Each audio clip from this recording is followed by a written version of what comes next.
This is going to be a little video, my first attempt at putting together kind of a full presentation of my dive from last Saturday. And I'm kind of doing a little show you what I get to see and also a little history lesson on the two shipwrecks that I dove. This is the wreck called the Naeco. If you also look at the way it's spelled, N-A-E-C-O, it's actually ocean spelled backwards. It was torpedoed by a German submarine in World War II, January 23, 1942. The Naeco was making its way from Houston, Texas with 97,000 barrels of No. 2 fuel oil.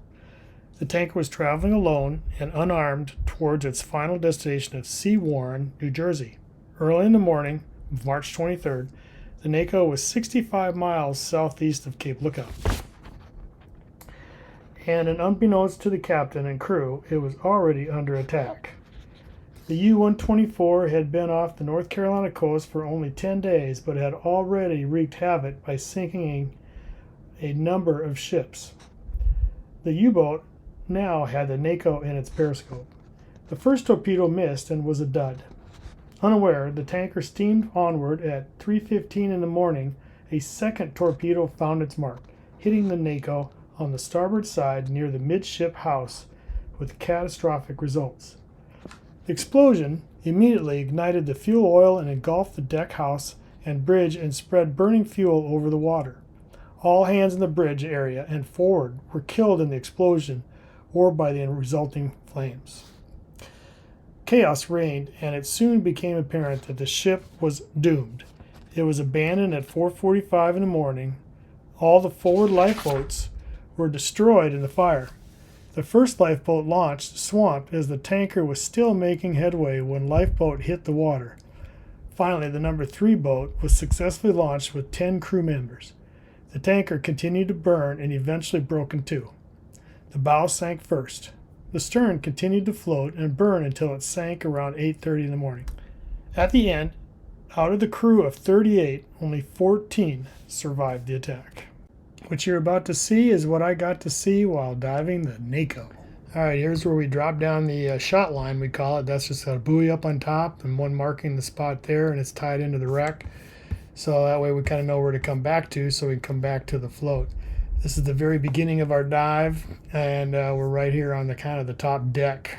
And you'll see here real quick, I'm at about 119 feet of water, and I've taken about 7 minutes to get her so far. Kind of had to wait a few minutes for my dive buddy to catch up to me.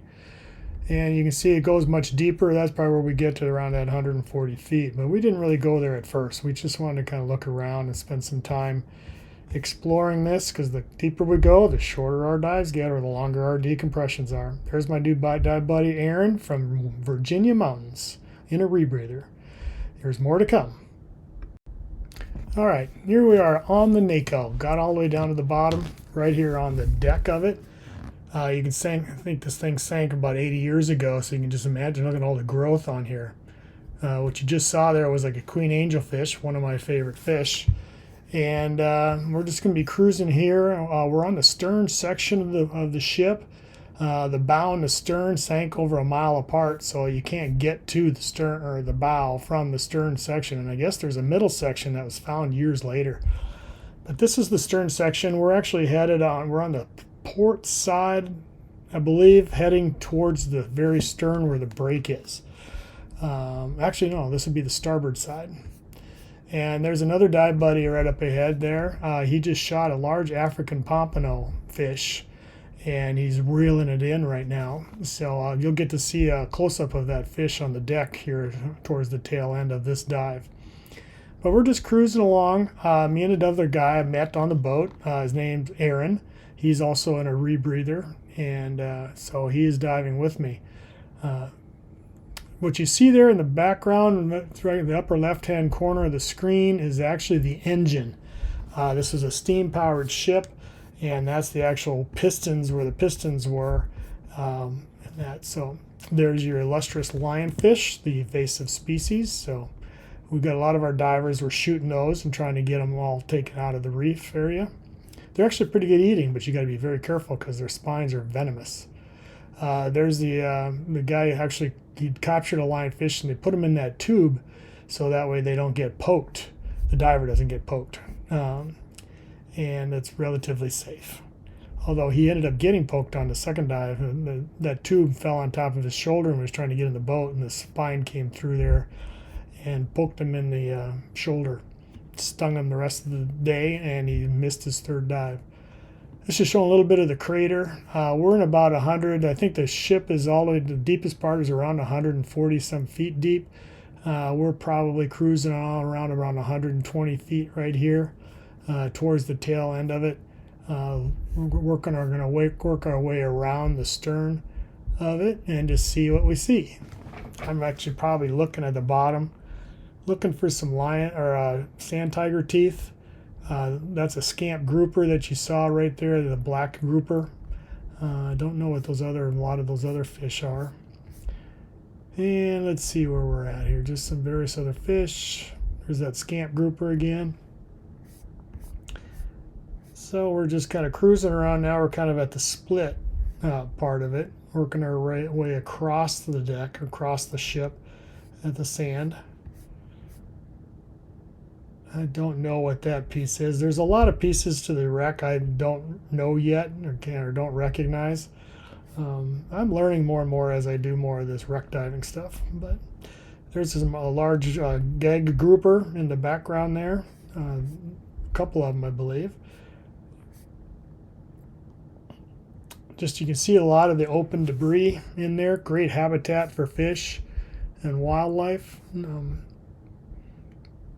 Behind that piece in the foreground, there are like stanchions, is where they tie the ship up to the piers. Really strong. You can kind of make them out right there. There's the one of them right there, along with a gag grouper, or no, that's a scamp grouper. Then we've also got some Atlantic spadefish right over there when I was swimming. They're huge. They almost look like they lost their stripes, but they're massive, probably the size of a dinner plate, if not bigger. Then what you see in the background there is that engine again. That's part of the engine.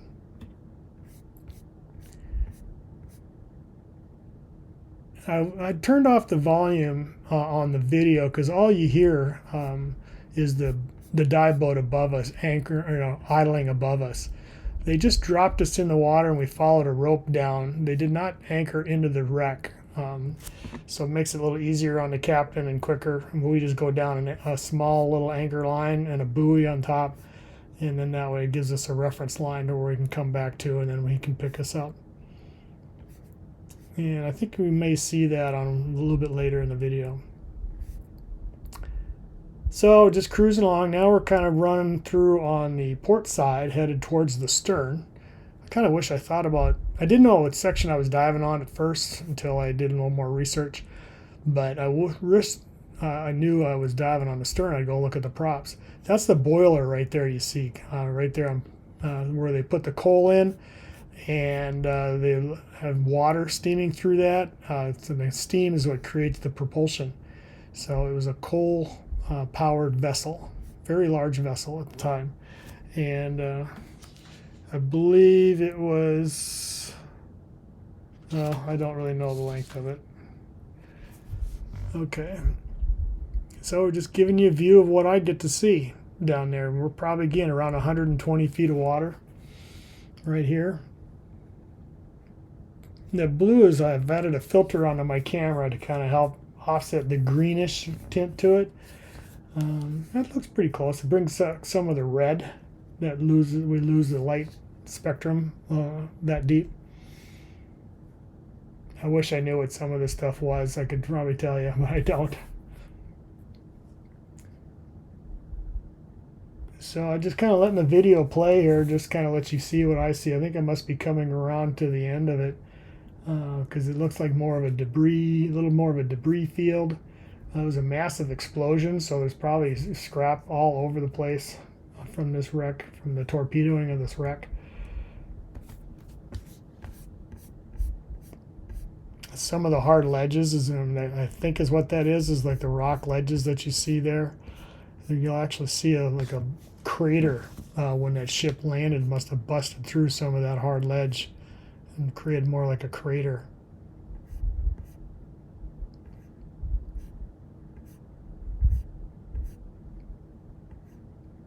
Yeah, there you can kind of see a little bit of the crater right there. And then there's some barracuda in the picture, always Amanda's favorite. They're pretty tame. That's Andrew. He's my new dive buddy that I got that day. He's in a rebreather as well. You know, they don't make bubbles, but what he is doing is he's actually exhaling through his nose, through his mask. He's actually dumping air out of his counter lungs so he can maintain his buoyancy better. He probably felt he was a little positive, so he's just dumping a little air out your nose. You just blow a little bit out, and a little bit of that air goes out of that volume from those artificial lungs. So that's why you see a little bit of bubbles. He might be in the habit of exhaling through his nose, which is not real good because then it doesn't recapture the expelled air out of you unless you reuse it. So it looks like he's doing that a lot. All right, that's just another section or another part of the wreck, and you get to see a ray cruising through the rubble there, which is kind of fun.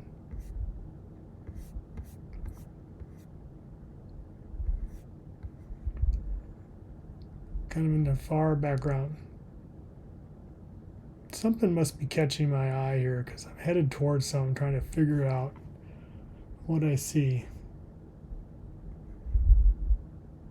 I can't think of anything that I caught my eye. Sometimes there's lobsters under those little ledges like that, so I'm probably looking for them. Not that I was going to keep any, but kind of fun to watch. Tease, get up close to them.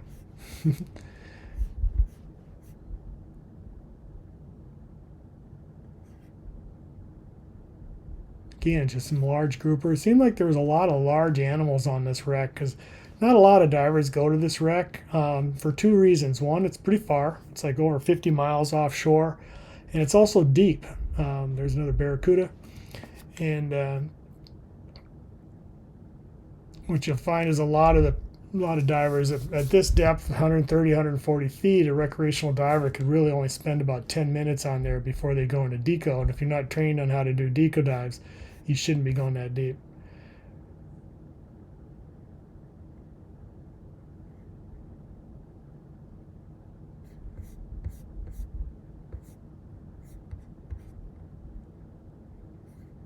All right, some more queen angel, a little wrasse. That was a triggerfish off to the right, that dark thing right there. You can see just coming into the screen.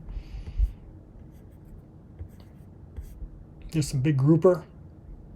And the barracudas, gold barracudas hanging around there.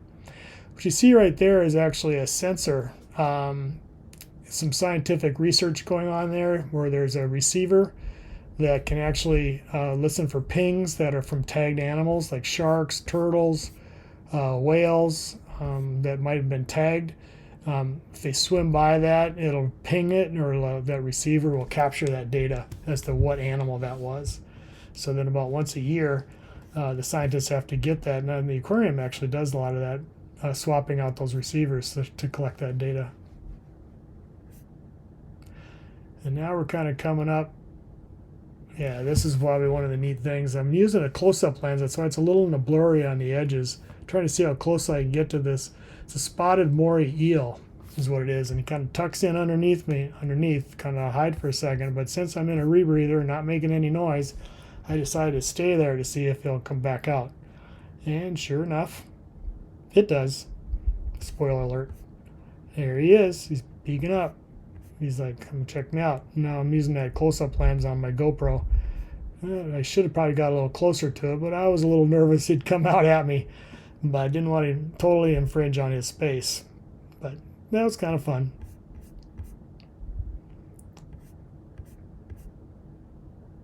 Yeah, I'm just kind of seeing what else is around there. Oh, right there is a little, I think it's called a spider shrimp or spider crab.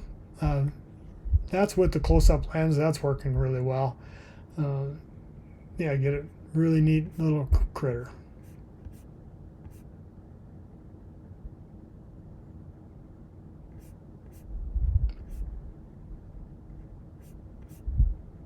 And I'm just kind of still just cruising around. I think I was on the bottom for somewhere around 30 to 40 minutes. Okay, I'm coming up on a couple lobsters I got to see or find. First, I see the one. You can see him sticking out there. little antennas going, what is coming at me? And then you see that other antenna sticking out is behind him. There's another lobster behind him, right underneath that ledge. And so I try to decide to see how close I can get to him. You're going to see, there he comes. And I'm going to end up switching over to my close-up lens here and see how close I can get to him. But yeah, there's two lobsters right there. Luckily, some of my other dive buddies were collecting lobsters, so they probably would have enjoyed to collect these two. But all right, here's with the close-up lens on. As I get closer, it'll get sharper. Now I'm so close that their antennas are whapping me in the hand and in the camera. They're actually pretty sharp, a little spiny. They're like kind of rough. They're really delicate at the tips like that, so they can easily break off. But I didn't bother trying to get too close. Didn't want to totally spook them. But and those are called a couple amberjacks with that swipe across their eye. They're very powerful fish. You don't really want to spearfish them. They could drag you around the water. They're so strong. And then you got a couple of Nassau triggers, I believe is what I know they're triggerfish, but I think they're called Nassau triggers, and they were massive as well. So again, everything seemed bigger on this Naeco.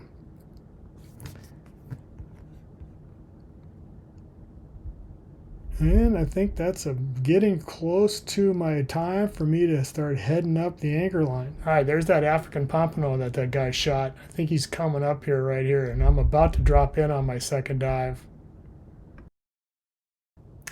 This is the second ship that we dove on that day. It was my second dive, but overall the boat's third dive.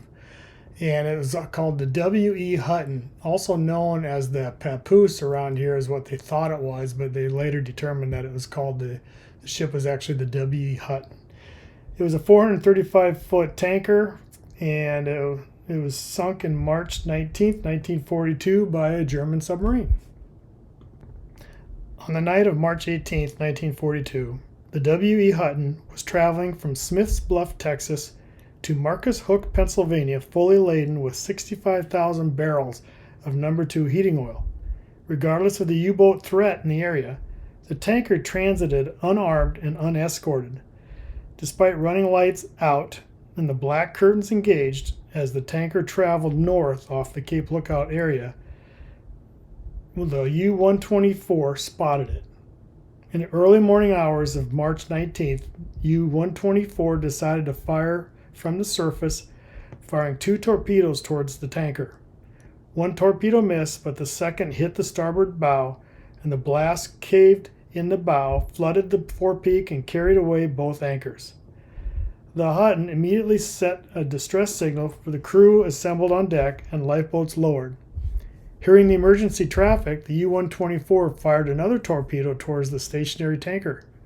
The torpedo struck the port amidships section under the bridge, buckling the decks and overturning the pilot house. In just a few minutes, the W. Hutton was a fiery inferno. The crew abandoned ship, and shortly thereafter, the W. Hutton slipped beneath the waves. The surviving crew began to row towards the shore with 12 survivors in one lifeboat, 3 in another, and 4 in each of the 2 life rafts. All right, here we are diving the W.E. Hutton. You can see I'm at 112 feet. I've been down for about 7 minutes, descending down. Still kind of had to wait a little bit for my dive buddy. I think he has a problem with his ears clearing, but so here we are. It's a little darker. We had a rain storm kind of come through between the dives, and it's definitely cloudier. Even though we're a little shallower, visibility is not as great here as you can see, and it's just a little dimmer, so that's why we've got our lights out so we can kind of see what's going on a little bit. That's the anchor line, or actually the shot line they call it. It's going up to a buoy, so that's where we drop down on and hopefully come back to that spot to ascend a nice safe spot. And there's Aaron, my dive buddy, just out checking things out. And I think we might be towards the bow section, but it's pretty mangled up, so it's kind of hard to know what you're seeing. And I'm just kind of looking around. I think I got my light out too to make sure I just see if I can see anything of interest. So I'm kind of holding the GoPro with one hand and holding my light in the other, and just swimming around.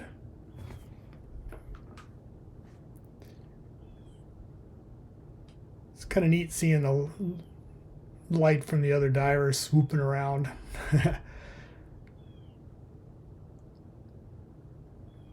Sure nice and quiet with the rebreathers. You don't get a lot of that noisy bubble noise. There we go. We got some Atlantic spadefish, some really big ones tucked in on remnants of the wreckage right there. You can see a lot of the other kind of a bait fish and a lot of wildlife on it. But those Atlantic spadefish were just massive. Same with the other wreck.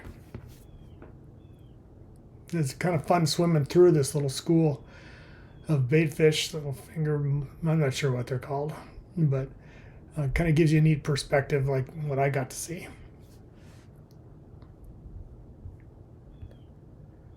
So we're just cruising along. I really can't tell whereabouts I'm at on the wreck. I've only been on this wreck a long time ago, and I'm sure things have probably changed, but I just don't remember the layout of it. There's a live fish right there. Well, just past it.